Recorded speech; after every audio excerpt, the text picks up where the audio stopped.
All right, let's take a journey, not to some far-off place, but inward.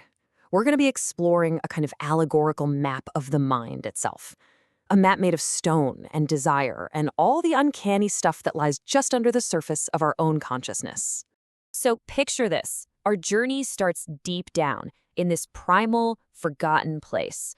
The walls of this temple, they aren't just rock. They're literally the hardened, calcified remains of forgotten desires, and they're trapping all this chaotic energy, what psychoanalysis would call the id, right inside. And here's the twist, the crucial question. For this trip, you're the traveler.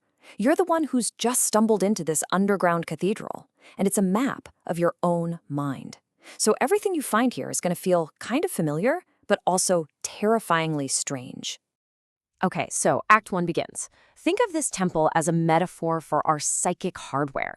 It's a container for the collective unconscious, where every single symbol we're about to see is actually a symptom, a clue to some deeper hidden truth. So who built this place? Well, the architect is known as the Holy Fool, and he etched these glowing sigils onto the walls, not to give comfort, but as these visual flare-ups of the uncanny. They're designed to be a direct hotline to your primal brain, completely bypassing the defensive walls of your ego. You know, the part of you that's always trying to make everything logical. Down here, that logic is totally useless. So we're in, and right away, you face your first big challenge. And this isn't about fighting some monster out there. This is about confronting the very idea of who you are. Your eyes fall on this first carving, the Ouroboros of the ego. And wow, it's this stark, powerful image. It's meant to just stop you in your tracks and make you question the self you think you are every single day. And what this really gets at is this wild concept called the uncanny double. The mirror inside that skin, it doesn't reflect you. It reflects this hidden, monstrous, nameless force that's just wearing your identity like a suit. It shows you that the line between me and something else is way, way more fragile than you think. So you've got this battle going on, right? On one side, there's your superego, telling this nice, clean story about who you are, a good, solid person. But the Ouroboros, it reveals the void's truth, that your identity is actually fragmented, that it just falls away like dead leaves. In this place, the story you tell yourself just completely falls apart. And the prophet's words here, they deliver this absolutely shattering realization. The map is telling us that if you go looking for your true self, all you're going to find is the bottomless stare of the void, a total stranger looking back at you, but with your own eyes.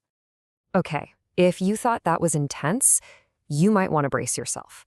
In Act 3, we go from a crisis of identity to something that feels like a real physical threat. The search for knowledge down here, it's not liberating. It's going to cost you. This is the sigil of the severed key, and it basically represents this idea of the uncanny valley, the notion that the closer you get to a fundamental truth, the more it bites back. This isn't some gentle unlocking. This is a violent act. Now, this taps into a pretty heavy psychoanalytic concept, castration anxiety, but it's not literal, okay? It's about that gut-deep fear of losing your tool of logic, of reason, just as the irrational unconscious rises up to swallow you. The point is, knowledge here is a sacrifice, and you pay for it with pieces of your soul. The Holy Fool really spells it out for us. The whole point of this key isn't to set you free. It's to reveal what's locked away. It opens the door to the unhomely depths of your own spirit, forcing you to face a dark cellar, a basement that has no floor. So, after confronting yourself and the dangers of knowing too much, something makes you look up, and you see this cosmic force that governs this whole internal world with an iron fist. High above you, you see this paradox. A sun carved in reverse, in negative relief. It's a sun that casts a shadow more solid than the stone it's carved into. This is the hollow sun, and it acts as the dead father, the symbol of some absolute, inescapable law that rules this fractured psyche. The prophet says this thing is the death drive made visible. Its cold, dark light doesn't give life. It pulls everything toward stillness, toward nothingness. It's like a psychic scalpel, peeling back the ego to show you that the soul is just this repetitive mechanical thing that's ultimately drawn towards silence. So the takeaway from this act is a feeling of profound powerlessness. Standing under this hollow sun, your superego, that inner voice of authority, is just silenced. And you're forced to accept that your life is just this brief little interruption in an eternal underground quiet. Well, we've made it to the climax of our journey. In Act 5, any sense of linear time, of cause and effect, it all just completely breaks down. We are now entering the most complex, most maddening etching in the entire temple. This is the mirror labyrinth, and what it teaches you is that in the unconscious, linear time is a complete illusion. Down here, the past, the present, the future, every moment of trauma and desire, it's all happening right now, all at once. And get this, there's an ironic little guide that offers steps to navigate this place. First, you have to see your own I scattered across all these different dimensions of trauma. Second, you have to realize your own mind is a haunted house with hallways built from memories you've suppressed. And third, you have to accept that your shadow, your repressed self, is the real architect of all your desires. Easy, right? This quote just perfectly captures the cosmic joke of it all. The map is both a deep, profound truth and completely absurd. It shows you the entire structure of your psyche, but proves that trying to navigate it with logic is totally, utterly pointless. And now our final act.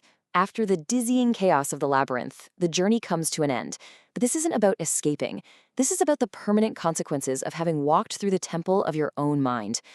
We go from the cosmic scale of the labyrinth to something tiny and intimate. You look down, and the floor is covered in these small, repetitive little dents, and they're collecting moisture. These are the tears of the id. They represent that constant, subtle leakage of the unconscious into our daily lives, proof that what you repress will always find a way back. And this all leads us to the final prophecy. This journey has changed you for good. You now realize the temple walls are your own hardened memories. You can't ever really leave, because that monster you met inside, it's now your permanent companion. You don't come out of this a hero. You come out as a carrier of this unsettling, unhomely truth. And we end on this really haunting, profound thought. After this journey, the traveler, and maybe you understand that the mind is a very crowded place. The trip through this lithic map doesn't leave you empty. It leaves you permanently accompanied by all the truths you were brave enough to uncover in the dark.